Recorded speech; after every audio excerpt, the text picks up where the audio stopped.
Di ajang balap Formula One, penyandang gelar juara dunia biasanya akan mendapatkan tawaran kontrak yang lebih menarik dari tim balap lainnya untuk bisa membawa kemenangan buat tim balap tersebut.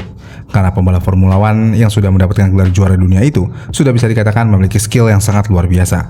Bahkan beberapa pembalap yang mendapatkan gelar juara dunia berturut-turut selalu dikatakan sebagai GOAT atau Greatest of All the Time. Tapi ada hal menarik nih. Di sepanjang sejarah dunia Formula One, setiap pembalap yang mendapatkan gelar juara dunia dan masuk ke tim Ferrari seakan-akan mendapatkan kutukan ketika masuk ke tim balap tersebut, yang ngebuat pertanyaan besar terbentuk kepada tim balap Ferrari ini. Kenapa pembalap hebat selalu gagal di tim Ferrari? Tidak mengherankan, memang kita selalu mendengar kata-kata seperti ini, karena Ferrari adalah satu-satunya tim balap yang selalu mengikuti kompetisi Formula One sejak tahun 1950. Ferrari sendiri telah mencatatkan banyak rekor dunia, seperti paling banyak pembalap yang masuk grid, paling banyak podium yang menang, dan paling penting, paling banyak gelar juara pembalap dan juga gelar juara konstruktor. Tapi di balik sejarah dan juga kemenangan itu semua, Ferrari adalah tim balap Formula One yang paling memiliki tekanan terbesar untuk para pembalapnya. Karena dengan sejarah yang panjang dan juga cemerlang, Ferrari ini sudah seperti tim ikonik untuk ajang balap Formula One. Dan hal ini tentu aja membuat semua pembalap Formula One memiliki rasa ingin untuk membalap dengan tim balap Ferrari. Dan yang pasti setiap pembalap yang bergabung di tim balap Ferrari ini pun ingin sukses mengendarai mobil balap kuda jingkrak ini. Karena menang untuk Ferrari adalah kebanggaan yang luar biasa di Formula One. Seperti yang kita tahu, menang untuk tim yang penuh sejarah di ajang balap Formula One ini bukanlah hal yang mudah, dan jika kalah dengan tim yang bernama Ferrari, itu adalah sebuah tekanan yang sangat berat buat si pembalap, karena akan banyak kritikan yang datang buat si pembalap tersebut dibandingkan dengan tim balap yang lain. Dan kali ini kita akan bahas beberapa pembalap pemegang gelar juara dunia yang sangat penuh talenta di ajang balap Formula One ini, tapi tidak bisa memenangkan kejuaraan pada saat berada di Ferrari. Tapi di sini saya akan bahas beberapa pembalap legendaris saja seperti Alain Prost, Sebastian Vettel, Alonso, dan juga Lewis Hamilton. Yang pertama, Alain Prost yang pada saat itu sedang bersama tim McLaren mengalami kecelakaan keras karena ada cekcok dengan rekan timnya yaitu Ayrton Senna di sirkuit Tsukuba, Jepang. Dan karena hal itu, Alain Prost memutuskan untuk bergabung bersama tim Ferrari dan menjadi rekan tim Nigel Mansell. Dengan ekspektasi yang tinggi pada saat itu, Alain Prost mengendarai mobil Ferrari 640 yang punya potensi sangat tinggi di trek balap. Tapi sayangnya di masa itu, terdapat konsistensi performa mobil yang kurang optimal dan politik internal, ngebuat Alain Prost menjadi kesulitan mendapatkan juara di ajang balap Formula One pada era Ferrari 640 ini. Kemudian masuk musim 1991, lebih buruk ketika Alain Prost menggunakan mobil Ferrari 643, yang mana pada saat itu Alain Prost dianggap memiliki performa buruk dan reliability yang sangat bermasalah, yang membuat Prost akhirnya dipecat pada tahun 1991, tepatnya pada race terakhir sebelum musim itu selesai. Dan dilansir menurut beberapa artikel yang ada, Prost dipecat oleh tim Ferrari selain sudah tidak memiliki performa yang cukup baik. Prost juga dikenal tidak memiliki hubungan baik dengan tim Ferrari, bahkan dengan rekan timnya yaitu Nigel Mansell. Bahkan tifosi juga sudah memprediksi Alain Prost ini akan tidak lama berada di Ferrari, karena selama Alain di Ferrari, banyak kejadian cekcok antara kedua pembalap tersebut di trek balap, seperti penukaran sasis mobil dan merubah setup mobil diam-diam. Jadi Alain Prost gagal di Ferrari itu bukan semata-mata kesalahan pembalap itu sendiri, melainkan kombinasi mobil yang tidak cocok, manajemen yang tegang, dan gesekan internal yang mematikan peluangnya untuk mendapatkan gelar kejuaraan di ajang balap Formula One. Lalu kemudian pembalap kedua ada di Fernando Alonso.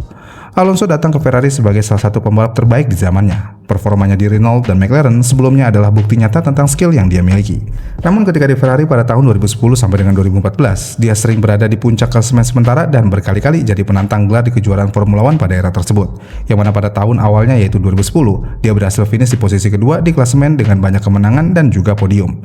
Lalu tahun 2012 dan juga 2013, dia berhasil mendapatkan hasil yang cukup mengesankan dengan berhasil beberapa kali runner-up di selama kejuaraan musim tersebut. Bahkan untuk membantu Alonso mendapatkan gelar juara dunianya bersama Ferrari, tim Ferrari yang waktu itu masih dipimpin oleh Stefano Domenicali mendorong Felipe Massa untuk melakukan team order di Hockenheim pada tahun 2010. Bahkan hal-hal strategi kecil seperti mengambil penalti pit strategi supaya Alonso bisa mendapatkan podium di GP USA tahun 2012. Dan pada saat itu bisa dikatakan Felipe adalah pembalap penunjang supaya Alonso bisa mendapatkan gelar juara dunianya bersama Ferrari. Tapi sayangnya walaupun Alonso sudah mendapatkan hasil yang mengesankan dan selalu didukung oleh tim balapnya, sayangnya Alonso tidak bisa mendapatkan gelar juara dunianya bersama tim Ferrari ini. Kenapa? Jawabannya tentu aja karena pada tahun 2010 sampai dengan 2013, tahun-tahun itu dikuasai oleh tim lain seperti Mercedes dan juga Red Bull. Sedangkan Ferrari sering punya setup mobil yang kompetitif di beberapa trek balap, tapi tidak konsisten di seluruh seri balapnya. Ya, kurang lebih sama seperti saat ini. Dan pada momen-momen krusial, mobil Ferrari sering kurang optimal yang ngebuat Fernando Alonso harus kewalahan menghadapi tim balap lainnya, yang ngebuat Fernando Alonso harus kesulitan mendapatkan gelar juara dunianya bersama Ferrari. Selain itu, feedback Alonso yang selalu tidak didengarkan oleh tim balap yang ngebuat mobil berkembang ke arah yang nggak maksimal untuk gaya balap Alonso, yang ngebuat kombinasi itu semua bikin target gelar juara dunia di era Alonso ini sulit tercapai. Kemudian selanjutnya ada Sebastian Vettel, yang mana pada tahun 2010 sampai dengan 2013, Vettel berhasil mendapatkan 4 kali juara dunia secara berturut-turut bersama tim Red Bull. Dan pada tahun 2014, kontraknya bersama tim Ferrari menjadi headline besar untuk para penggemar Formula One khususnya tifosi pada saat itu. Karena Vettel dianggap menjadi pembalap yang bisa membawa nama Ferrari untuk mendapatkan gelar juara dunianya kembali. Dan karena hal itu, impian Sebastian Vettel tentu aja ingin mensukseskan dirinya di ajang balap Formula One ini bersama tim Ferrari.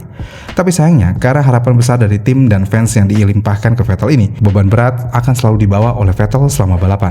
Dan hal ini menyebabkan kepercayaan diri Vettel selama balapan menjadi terganggu, yang mana hal ini terulang kembali seperti yang pernah dialami oleh Alain Prost dan juga Alonso. Karena tidak bisa dipungkiri, beban ekspektasi dari tim dan juga tifosi tentu aja akan mempengaruhi konsentrasi dari si pembalap, yang ngebuat si pembalap akan berada di posisi kurangnya berkonsentrasi optimal pada saat balapan.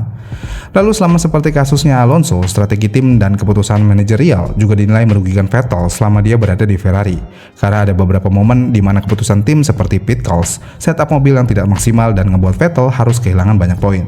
Selain itu, dengan adanya kehadiran pembalap muda yang berbakat di tim Ferrari yaitu Charles Leclerc, Sebastian Vettel dinilai juga sudah tidak bisa mengontrol dominasi Leclerc pada masa itu, dan Vettel juga tidak bisa mengendalikan emosinya pada saat berada di trek balap. Dan saat itulah, tim balap yang sedang dibangun oleh Sebastian Vettel untuk mendapatkan gelar juara dunia sudah mulai kehilangan kepercayaan pada Sebastian Vettel.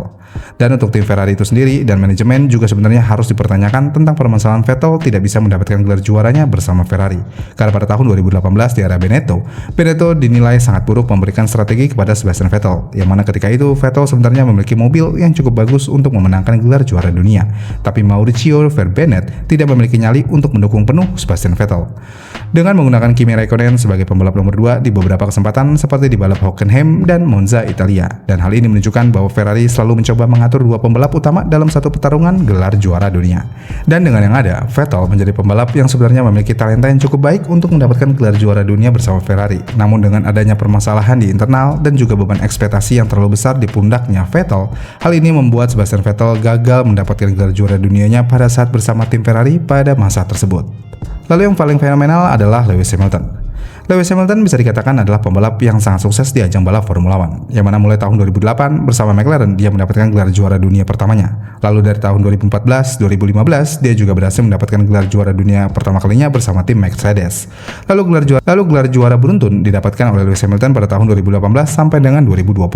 Dan karena hal itu dirumorkan Lewis akan bergabung bersama tim Ferrari untuk membantu Ferrari memecahkan puasa gelar juara dunianya. Dan akhirnya pada musim 2024 dan 2025 kontrak resmi Ferrari terhadap Lewis Hamilton diberitakan ke seluruh dunia, dan Lewis Hamilton menjadi harapan baru buat para tifosi karena diharapkan bisa memecahkan puasa gelar yang dihadapi oleh Ferrari. Tapi sayangnya di awal musim 2025 ini, Lewis Hamilton tidak terlalu dominan di ajang balap Formula One karena Lewis Hamilton merasa mobil dari tim Ferrari ini masih perlu adaptasi ataupun penyesuaian. Yang mana mobil Ferrari SF25 ternyata punya karakter yang berbeda dengan mobil-mobil yang biasa dikendari Hamilton, terutama di era bersama Mercedes-AMG Petronas F1 Team. Dan dia sendiri menyebut bahwa daya cengkram mobil Ferrari ini terlalu lemah, terutama di kecepatan tinggi dan saat menikung yang membuatnya sulit untuk berakselerasi secara maksimal. Dilansir dari beberapa berita, hal ini bisa terjadi karena sistem pengereman dan karakter rem di Ferrari berbeda dari tim balap lainnya, yang dimana Ferrari menggunakan rem Brembo untuk semua mobil balapnya, sedangkan selama bertahun-tahun Hamilton terbiasa dengan sistem rem dari karbon industri di Mercedes. Perbedaan ini cukup signifikan bagi pembalap sekelas Hamilton yang sangat mengandalkan pengereman agresif dan presisi untuk masuk tikungan. Dan di era regulasi saat ini tentang ground effect, regulasi aero, suspensi, ban baru, dan lain-lain, hal ini juga membuat handling mobil sangat sensitif terhadap perubahan setup. Dan jika terjadi sedikit perubahan aja, mobil akan langsung sulit dikendalikan pada saat berada di trek balap. Dan Ferrari tampaknya belum menemukan setup ideal yang cocok untuk gaya balap Hamilton. Dan hal ini yang membuat Lewis Hamilton masih belum bisa memberikan gelar yang terbaik untuk tim Ferrari di musim 2025. Jadi untuk meringkas video ini, bisa dikatakan seluruh pembalap hebat pasti akan datang untuk berjuang bersama Ferrari. Karena pembalap bersama kuda jingkrak di ajang balap Formula One punya daya tarik sendiri, terutama dengan besarnya fans tifosi yang ada di dunia ini. Semoga Ferrari selalu belajar dari semua kesalahan yang telah terjadi di masa lalunya. Dan jika ada pembalap yang bisa mengembalikan kejayaan Formula One ini di kemudian hari, ini tentu aja akan menjadi legenda baru untuk tim balap Ferrari di ajang balap Formula One untuk selamanya. Jadi buat para tifosi, gimana nih harapan kalian untuk tim Ferrari di Formula One ini? Komen di kolom komentar di bawah ya, dan sampai jumpa di video selanjutnya.